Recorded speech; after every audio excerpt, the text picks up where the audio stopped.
Plain scale की first variety का question solve करने जा रहे हैं हम इस लेक्चर में।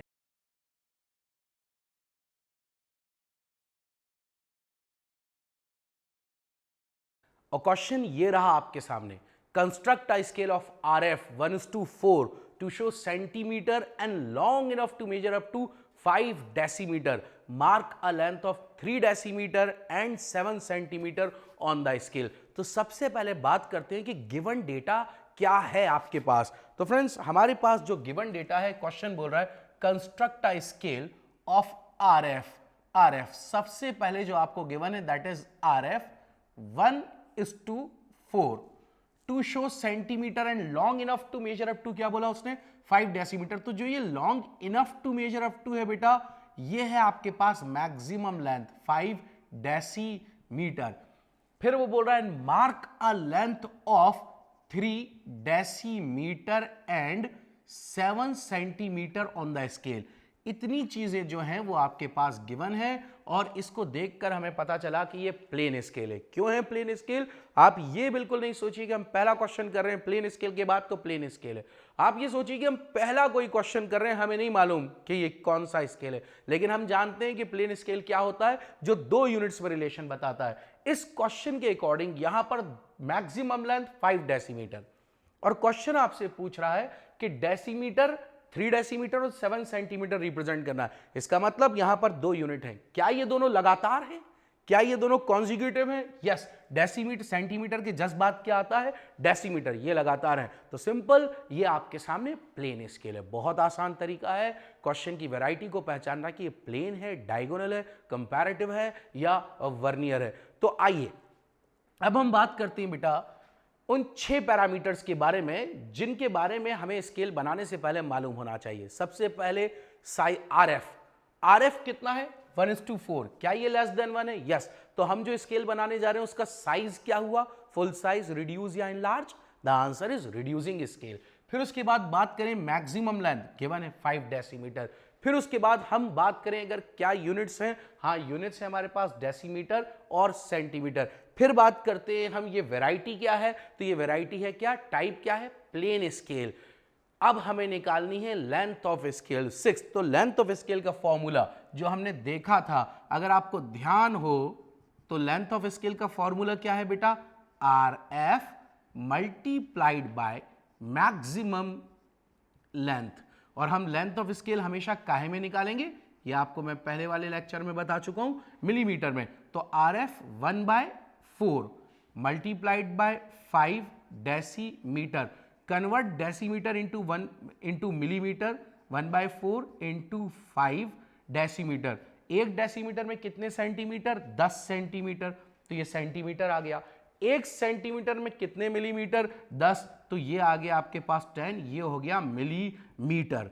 तो फ्रेंड्स बहुत अच्छे से देखिए, 4 ये 10 10 100 है, तो इन दोनों को अगर मैं हटा दूं तो क्या ये 25 हो जाएगा, 25 4 100, 25 चौको 100 और 25 5 कितना हुआ, 125, क्या, mm। ये है हमारे पास लेंथ ऑफ स्केल। आप चाहें तो आप इसको ये भी बोल सकते हैं 12.5 सेंटीमीटर, ये रहा। तो आप क्या करें बेटा, तरीका आप आराम से नोट डाउन करें, क्वेश्चन भी आपके पास है और ये रहा आपके पास सॉल्यूशन।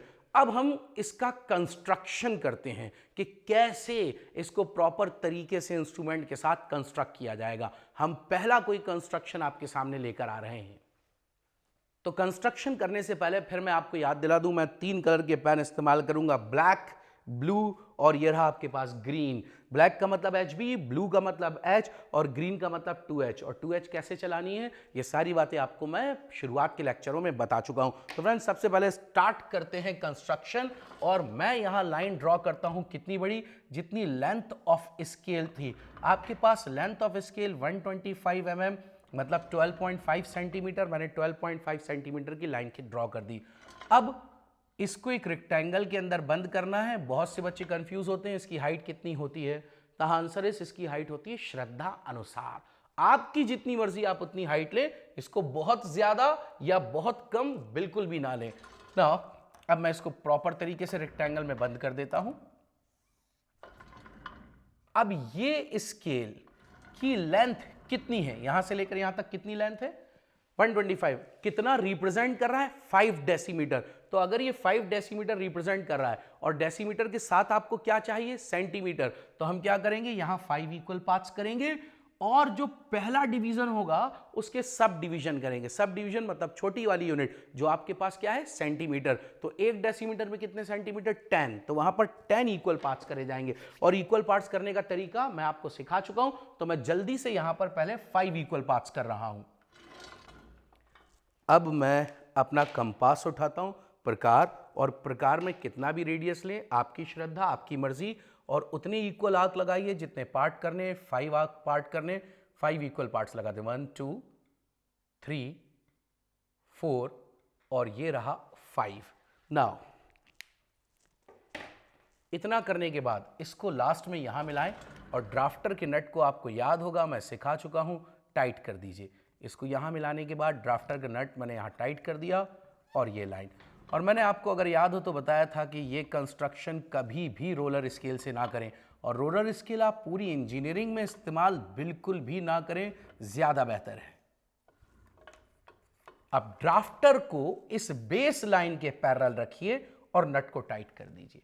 बहुत इंपॉर्टेंट है, आपका ड्राफ्टर इस बेस लाइन के पैरेलल होकर नट टाइट, आप जीरो पे इसको टाइट ना करें, आप ड्राइंग शीट जीरो पे लगा चुके हैं। अब जो ये लाइन आपने खींची थी वो सबसे पहली थी, तो इसके पैरेलल रख के टाइट करें। अब सभी पॉइंट से परपेंडिकुलर्स ड्रॉप करें 1 2 3 एंड 4, और मैं यहां नेमिंग कर देता हूं, this should be 0, this is 1, this is 2, here we have 3 and ये 4, और ये अनवांटेड लाइन को मैंने यहां से रब कर दिया। अब हर पार्ट आपको क्या रिप्रेजेंट कर रहा है 1 decimetre 1 decimetre 1 decimetre 1 decimetre. 1 decimetre में कितने सेंटीमीटर होते हैं 10, तो हम यहां पर कितने पार्ट्स करेंगे 10। बहुत ध्यान से सुनिएगा कि डिवीजन, मेजर और सब डिवीजन डिपेंड करते हैं यूनिट्स के आपसी रिलेशन में, कि उनका क्या रिलेशन है आपस में। तो मैं यहां पर 10 इक्वल पार्ट्स करने जा रहा हूं। मैं चाहूंगा इस स्टेप को आप सब बहुत ध्यान से देखें। अब आप क्या करोगे, जैसे अगर आप यहां छोड़ दो, अगर आपसे कहूं 10 पार्ट करो, तो आप क्या गलती करेंगे, आप यहां आएंगे, एक लाइन ये ड्रॉ करेंगे, और ड्रॉ करने के बाद यहां पर आप कंपास से 10 आर्क लगाएंगे। अगर मान लीजिए मैं अपने इस कंपास को ले जाऊं और 10 आर्क लगाने जाऊं, तो मैं कितना भी छोटा कर लूं 1 2 3 4 10 मेरा यहां कहीं पहुंचेगा, और मैं एक बहुत ज्यादा जगह एक छोटे से कंस्ट्रक्शन के लिए इस्तेमाल कर लूंगा। तो आइए अब इस तरीके को देखिए क्या करें। आप अपने ड्राफ्टर को यहां लाएं और बहुत ध्यान से देखिए, ड्राफ्टर के ऊपर जो नंबरिंग लिखी हुई है 1 2 3 4 5 6, आप पेंसिल से बराबर बराबर पे 10 पॉइंट लगा दीजिए। तो मैं लगाता हूं पहला यहां 1 2 3 4 5 6 7 8 9 10, तो मैंने यहां पर कंप्लीट कर लिया। अब आप पूछेंगे सर आपने ये कितना लिया है, कितना, तो बेटा ये 2 mm हो सकता है, ये 3 mm हो सकता है, ये 4 mm हो सकता है, लेकिन उससे ज्यादा ना हो। तो मेरी रिक्वेस्ट है कि जब भी आप छोटी सी लाइन को बहुत ज्यादा नंबर्स में डिवाइड कर रहे हैं, तो आप कंपास से आर्क ना लगाएं, आप इसी तरीके को अडॉप्ट करें। अब इस लास्ट वाले को क्या करें 0 से मिलाएं, और ड्राफ्टर के नट को क्या कर देंगे आप यहां पर टाइट। तो मैंने ड्राफ्टर के नट को यहां पर टाइट करा और मैं इसको यहां ज्वाइन कर देता हूं, और अनवांटेड लाइन मैं मिटा देता हूं। तो अब आप बहुत ध्यान से देखिए, मेरे पास ये छोटा छोटा डिवीजन 1 सेंटीमीटर को रिप्रेजेंट कर रहा है, और ये बड़ा बड़ा डेसीमीटर को रिप्रेजेंट कर रहा है। अब क्या करें, जैसे सपोज करिए स्केल की हाइट है, अंदाज से नापना नहीं, ये हाइट है, इसके सेंटर में आए और इसके सेंटर में यहां पर एक हल्की सी लाइन ये ड्रॉ करें, और जो बीच वाला पॉइंट है 1 2 3 4 5, जो बीच वाला पॉइंट है 5th वन, उसको आप वहां तक एक्सटेंड कर दें। लेकिन यहां जो पेंसिल का इस्तेमाल करेंगे अब हम एच पेंसिल, एच पेंसिल। अब इसके बाद अब ये जो हाइट है इसका भी जो सेंटर होगा, आप वहां पर आइए और उस सेंटर पर एक लाइन ड्रॉ कर दीजिए 2H पेंसिल, इतना हल्का कि आपको मुश्किल से नजर आए। ये लाइन ड्रॉ करने के बाद अब आप 2H पेंसिल उठाएं और सभी से ऊपर की तरफ डिवीजन, तो ये बिल्कुल इक्वल हाइट में आपको सभी डिवीजन दिखाई देंगे। आप बहुत ज्यादा सावधानी, बहुत ज्यादा प्रिसीजन का ध्यान रखें जब आप कंस्ट्रक्शन कर रहे हो। नाउ इतना करने के बाद अब आप नेमिंग करें, 0 के बाद 1 2, this should be 3 4 5, this is 6 7 8 9 and 10। तो फ्रेंड्स हमारा स्केल लगभग तैयार हो चुका है। अब हमें सिर्फ यूनिट्स लिखनी है, जो मेजर करने के लिए बोला था वो मेजर करना है, और डायमेंशनिंग के बारे में बात करनी है। तो आइए, बहुत इंपॉर्टेंट चीज है डायमेंशनिंग। आइए इसको देखते हैं कि डायमेंशनिंग कैसे की जाएगी। मैं सबसे पहले लेंथ ऑफ स्केल रिप्रेजेंट करने जा रहा हूं। तो लेंथ ऑफ स्केल रिप्रेजेंट करने के लिए एक लाइन मैंने यहां से ये ड्रॉ करी, और इस लाइन को कहते हैं एक्सटेंशन लाइन। और यहां जो एक्सटेंशन लाइन और जो ड्रॉइंग है, इसके बीच कुछ गैप है, और ये गैप आप अपनी मर्जी से कितना भी ले सकते हैं, लेकिन डिफाइंड ये गैप 3 mm से 5 mm होता है। पर अगर ड्राइंग बहुत कॉम्प्लेक्स है तो आप ये गैप कितना भी रख सकते हैं। कभी भी इस एक्सटेंशन लाइन को ड्राइंग से टच कर नहीं काम करेंगे। तो अब मैं क्या करता हूं, जितना गैप यहां रखा, जितना गैप मैंने यहां पर रखा, ठीक उतने ही गैप के साथ मैं यहां से एक लाइन ड्रॉ कर देता हूं, और इस लाइन को हम क्या कह रहे हैं, एक्सटेंशन लाइन। ये रही। इसके बाद यहां मैं लेंथ ऑफ स्केल लिखूंगा। अब यही काम मैं ऊपर करने जा रहा हूं, तो गौर से देखिएगा ऊपर।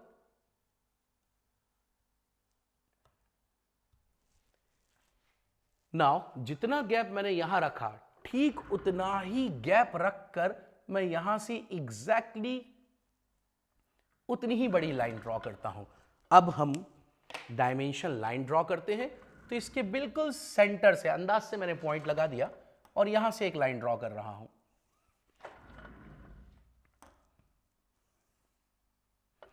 ठीक इसी तरह यहां पर आए और एक लाइन आपने ये ड्रॉ कर दी।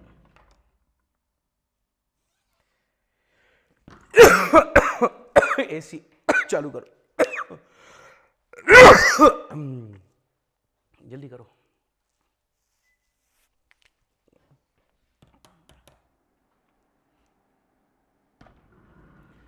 इतना करने के बाद अब आपको बहुत इंपॉर्टेंट एरो बनाने हैं। मैं एक एरो यहां बनाऊंगा और एक एरो यहां बनाऊंगा, और ये एरो पर्टिकुलर रेशियो में होते हैं, और इनका रेशियो 3:1। बहुत स्टूडेंट्स गलती करते हैं और 3:1 के रेशियो को नहीं समझ पाते। मैं पहले आपको समझाता हूं कि what is the meaning of 3:1। तो यहां ध्यान से देखिएगा। तो ये देखें फ्रेंड्स, अगर ये एक एक्सटेंशन लाइन है और ये डायमेंशन लाइन और ये एक्सटेंशन लाइन, तो 3:1 का रेशियो ये कहता है कि यहां से लेकर यहां तक का जो गैप है, अगर वो 3 mm है, तो ये हाइट कितनी होना चाहिए, सोचिए जी। नहीं, 1 नहीं, 1/2 mm, और ये भी कितना, 1/2। तो ये टोटल कितना हो गया, 1। इसको यहां ज्वाइन कर दीजिए, इसको यहां। ये है 3:1 का रेशियो। बहुत से बच्चे इसमें गड़बड़ करते हैं। आइए मैं अब आपको इसे दोबारा ड्राफ्टर की मदद से बनाकर बता रहा हूं। और 3:1 आप किसी भी मल्टीपल में ले सकते हैं। मतलब 3/1 है, अगर ये 3/1 है तो मैं इसका 2 से मल्टीप्लाई कर दूं तो 3 2 6, 1 2 2। अगर मैं इसका भी 2 से मल्टीप्लाई कर दूं तो ये हो गया 12 और ये हो गया 4। तो कोई भी आप वैल्यू ले सकते हैं, लेकिन रेशियो 3:1 होना चाहिए। ये डिपेंड करता है, आप पूछेंगे ये डिपेंड करता है सर 3:1 कब लेना है, 6/2। बेटा जितनी बड़ी डायमेंशन लाइन, अगर डायमेंशन लाइन बड़ी है तो आप एरो का रेशियो भी बड़ा रखिए, और अगर डायमेंशन लाइन छोटी है तो उस हिसाब से आप एरो हेड्स रखिए। तो अभी मैं यहां काम करने जा रहा हूं, जरा गौर से देखिएगा। तो मैं यहां से लेकर यहां तक लाइन ड्रॉ करता हूं। मैंने एक पॉइंट ये लगाया, और मेरे स्केल के हिसाब से मैं यहां 12, 10, 11, 12 पर पॉइंट लगा रहा हूं। अब 12 अगर मैंने ले लिया तो 12/4, इसका मतलब 2 ऊपर की तरफ और 2 नीचे की तरफ। तो देखिए मैं यहां से 2 ऊपर, 1 2 ऊपर और 2 नीचे की तरफ ले लेता हूं।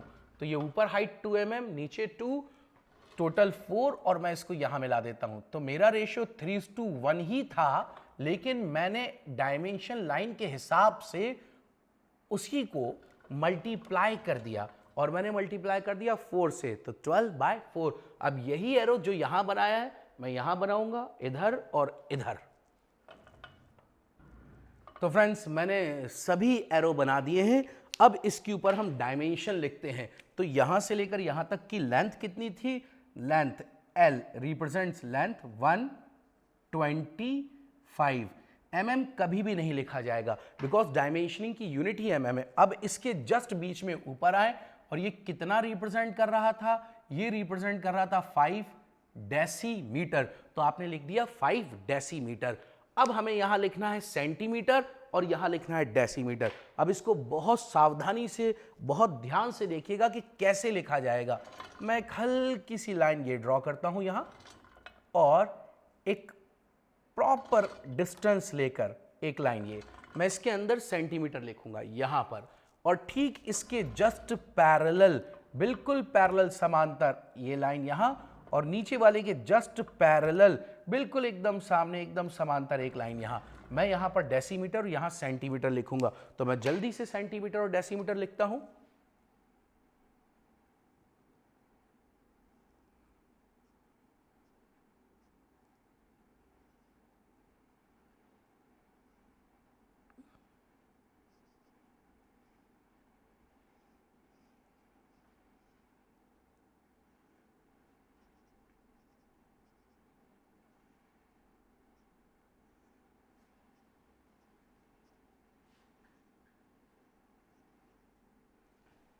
यहां डेसीमीटर,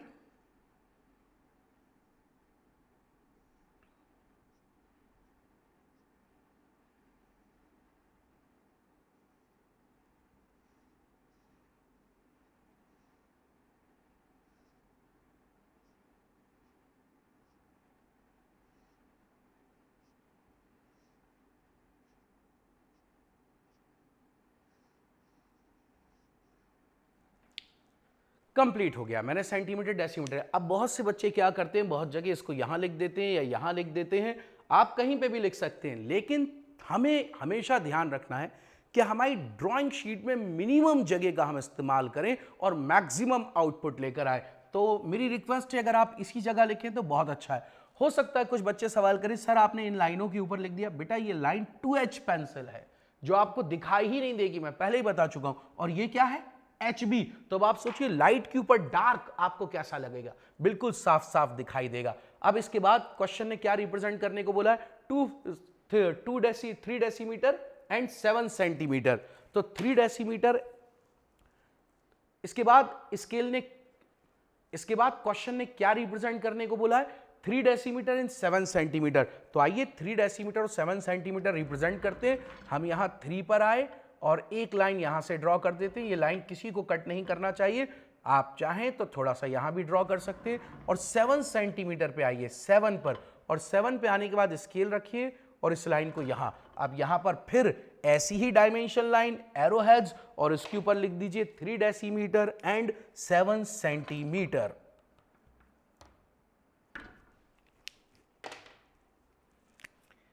एच पेंसिल से डायमेंशन लाइन, एरो हेड्स, मैंने आपके सामने एरो हेड्स बना दिए और जो क्वेश्चन ने रिप्रेजेंट करने को बोला था वो रिप्रेजेंट कर रहे हैं। अब हम लिख देते हैं कितना, 3 डेसीमीटर एंड 7 सेंटीमीटर। हमारा क्वेश्चन कंप्लीट हुआ। हमने इस क्वेश्चन की मदद से एक्चुअली कुछ नहीं, सिर्फ और सिर्फ कंस्ट्रक्शन ऑफ प्लेन स्केल सीखा। किन चीज़ों का ध्यान रखना है, किन चीज़ों का ध्यान नहीं रखना, हमने इसके बारे में बात करी। उम्मीद करता हूं कि आपको सारी बातें समझ में आई होंगी। अब यहां पर एक चीज़ और रिप्रेजेंट करनी है आपको, दैट इज RF। तो आप RF कहीं पे भी लिख सकते हैं, सबसे अच्छी जगह यह है, 2 लाइन ड्रॉ करिए यहां पर और यहां पर जाकर मैं RF लिखता हूं। और RF की वैल्यू क्वेश्चन के अंदर गिवन थी कितनी, 1:4, 1:4। अब मैं आप सबसे एक बात पूछता हूं, RF का क्या मतलब होता है, याद है आपको? RF आपको क्या बताता है? RF हमें यह बताता है कि हम किसी भी साइज को कितने गुना, कितने टाइम्स रिड्यूस या कितने टाइम्स इनलार्ज करें। यहां पर किस साइज को आपने रिड्यूस करा? आंसर है 5 डेसीमीटर। 5 डेसीमीटर का क्या मतलब होता है? अगर मैं आपसे कहूं तो बहुत ध्यान से देखिएगा बेटा, 10 mm के बराबर 1 सेंटीमीटर होता है और 10 सेंटीमीटर के बराबर 1 डेसीमीटर होता है। तो अब आप बताओ 1 डेसीमीटर में कितने सेंटीमीटर हुए? 100। क्या ये बात समझ में आई? 1 डेसीमीटर में कितने सेंटीमीटर हुए? 10 सेंटीमीटर हुए। तो 5 डेसीमीटर में कितने सेंटीमीटर हुए? 50 सेंटीमीटर हुए। तो आपने क्या करा? आपने 50 सेंटीमीटर को 4 गुना कम करा। 50 सेंटीमीटर को अगर आप 4 गुना कम करोगे तो सोचो कितना होगा? 12.5 centimetre. If you will reduce 50 centimeter by 4 times, so you will get the answer that is 12.5 centimeter, और यही आपकी लेंथ ऑफ स्केल है। थैंक यू फ्रेंड्स, हम मिलेंगे अब अपने नेक्स्ट लेक्चर में और बात करेंगे अब नेक्स्ट वैरायटी की तरफ।